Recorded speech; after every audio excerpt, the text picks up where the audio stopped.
Most people who live in small homes struggle to create a proper desk setup because they think they don't have enough space. But if you get even a little bit creative, you can actually fit a nicely sized workspace in absolutely any home. So in this video, I'll show you 5 unique ways to create a desk setup you love, even if you live in a tiny apartment and think you have no space at all. So one of the biggest mistakes people make when trying to add a workspace into their apartment is assuming the problem is lack of space on the floor. So they immediately start asking, where can I squeeze in a desk? And that question almost always leads to compromise. A desk that blocks walkways, crowds the room, or ends up sitting in an awkward spot where it happens to fit rather than where it actually belongs. But in most apartments, the real limitation actually isn't horizontal space. It's how narrowly we think about space in the first place. Because most of us tend to pay attention to our floors, but we completely ignore our walls. And that's leaving a lot of potential on the table. Because when you step back and look at how apartments are laid out, you start to see where the space actually is. And especially in tight layouts, there's often more room going up than there is spreading outward. And once you notice that, your perspective changes because it's no longer about squeezing a desk into the room, it's about solving the problem vertically instead of horizontally. And this is where leaning and ladder style desks really start to make sense. Not because they're trendy, but because they respect how apartments actually work. And what makes these desks especially effective is how they combine work and storage without feeling overly bulky. So instead of separating the desk and shelving, the two are integrated into a single vertical frame. So you can work from your desk like you normally would, and also have shelving above for books and other everyday items, all within the same slim footprint. Or you can also place additional shelving and storage beside it if you decide you need more space. Now, in more classic versions of this setup, the proportions feel closer to a library shelf that's tall and narrow, where the desk becomes just one layer in a larger vertical composition rather than the main event itself. But there are also versions of ladder desks that strip things back even further, and these are the most compact takes. They're slim, lightweight setups that simply lean against the wall and take up the smallest possible footprint. So instead of feeling like a piece of furniture that's been added to the room, they feel almost like an extension of the wall itself. And that's what makes ladder desks such a strong starting point for apartment workspaces. They don't force the room to reorganize around them, and they don't compete with circulation or pull attention away from how the space is meant to function. They just claim their little vertical slice of space that was already there, allowing you to have that workspace without reshaping the entire room around it. But what if the problem isn't where the workspace fits? It's that you don't actually want it there all the time. Because in an apartment, the spot where you work often serves at least one more role once the workday is over. It might be part of the living room, it might double as a dining area, and when the work is done, you want that space to return to something else entirely. And this is where a lot of work from home setups quietly fall apart, because the desk technically works, but it never really disappears, right? The laptop stays out, the chair stays pulled back, and even when you're not working, the room still looks like you are, because there's no off switch. And when a workspace has no clear beginning or end, it bleeds into everything around it. Your living room stops feeling like a place to rest, your dining area feels like a temporary compromise, and over time, the apartment gets stuck, half work and half life, but never fully either. This is what I call a role conflict, where your room is stuck between multiple different roles, and as a result, it doesn't really feel great for anything. So if your living room doesn't feel as relaxing as you'd like it to, then there's a very high chance you're dealing with a role conflict. And so if you want to learn how to fix it once and for all, I've developed a step-by-step process for doing exactly that. And the link is in the description, or just go straight to 5by9.co. But fold down and drop leaf desks approach this issue of having your workspace bleed into the rest of your life in a very specific way.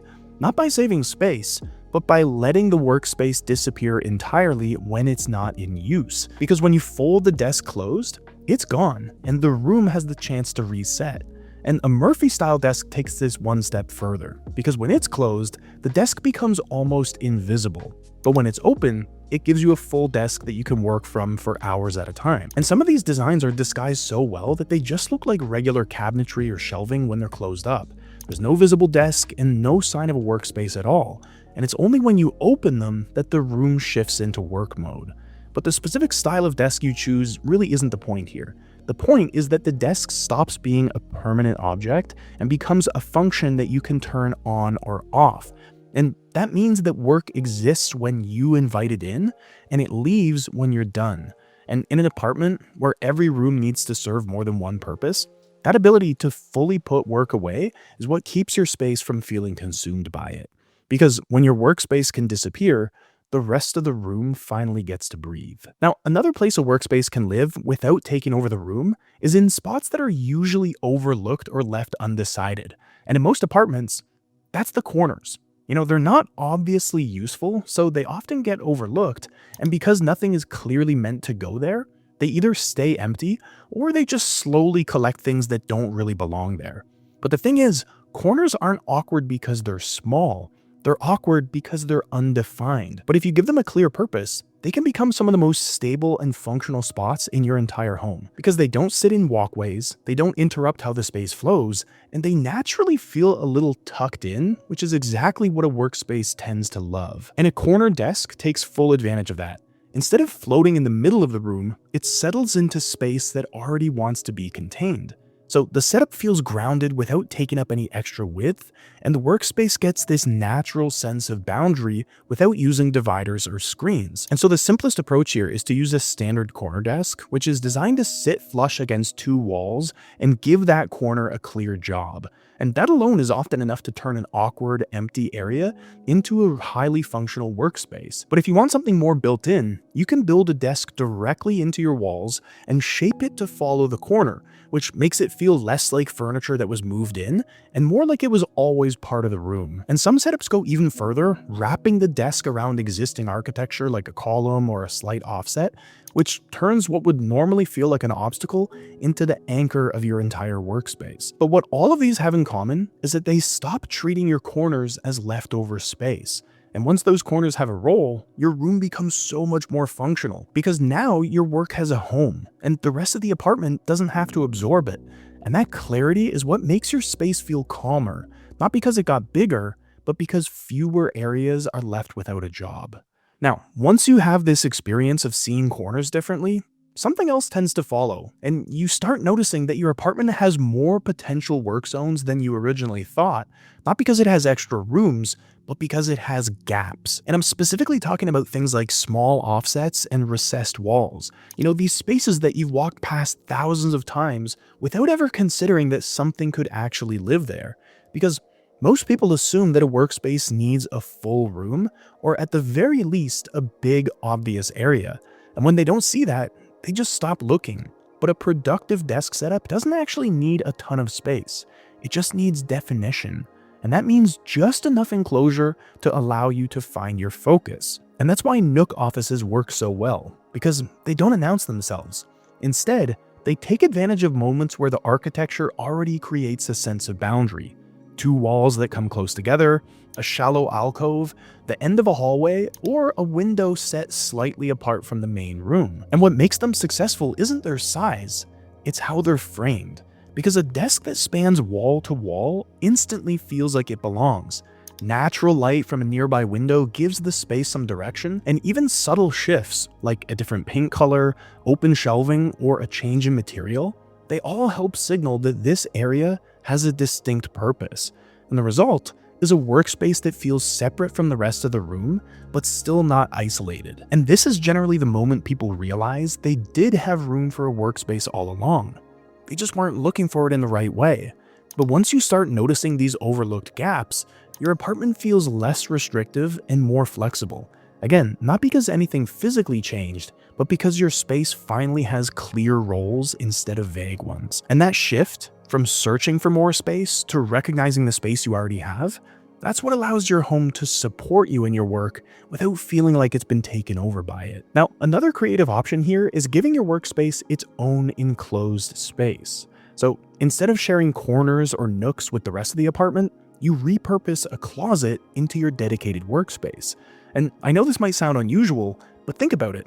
Closets already have many of the qualities a workspace needs: enclosure, depth, and visual boundaries. And when you place a desk inside one, your work immediately stops floating around the apartment and finally has a well-defined home. And depending on the setup of your room, you might actually be able to fully transform your closet into a dedicated office. So that means shelving, cabinets, and lighting are all built in, and the space functions like a private study hidden behind a set of doors. So when the doors are open, the workspace feels intentional, and when they're closed, there's no sign of work at all, and the room can fully reset. But other versions are even simpler. Instead of rebuilding your closet, the existing shelves stay in place, and a desk and chair are just added in. And so at first glance, it still feels like storage, but when you sit down, it really works as a functional workstation. And this approach keeps the closet flexible while still giving you a clear place to work. And then there are also designs where the closet or wardrobe is shared between storage and work. So from the outside, everything looks like uniform cabinetry, but one section opens to reveal a desk, shelves, and outlets, while the rest of it stays closed. And so the workspace feels integrated without taking over the entire closet, which is especially useful in bedrooms where you still need storage, but also want to be able to work from there too. And once you start thinking about space this way, you realize the problem was never that your home was too small. It's that the opportunities were hiding in places you never thought to look at in the first place. So if you want to dive even deeper into how to design and build a space-efficient desk setup that works perfectly in your place, I've put together a short guide you can download with all the important points from this video, plus a few other insights that didn't make it in. The guide is free for the first 500 people who request it, so grab it from the link in the description or go to 5by9.co. And by the way, if you're serious about creating a home you love, you're going to need more than just a nice desk setup. You need a framework that'll walk you through the decisions you need to make so you don't fall into the frustrating, expensive traps that 99% of people fall victim to, which costs them months of headache and inaction and thousands of dollars in mistakes. So watch this video next to learn that framework and save yourself both the headache and the cost. I'll see you there.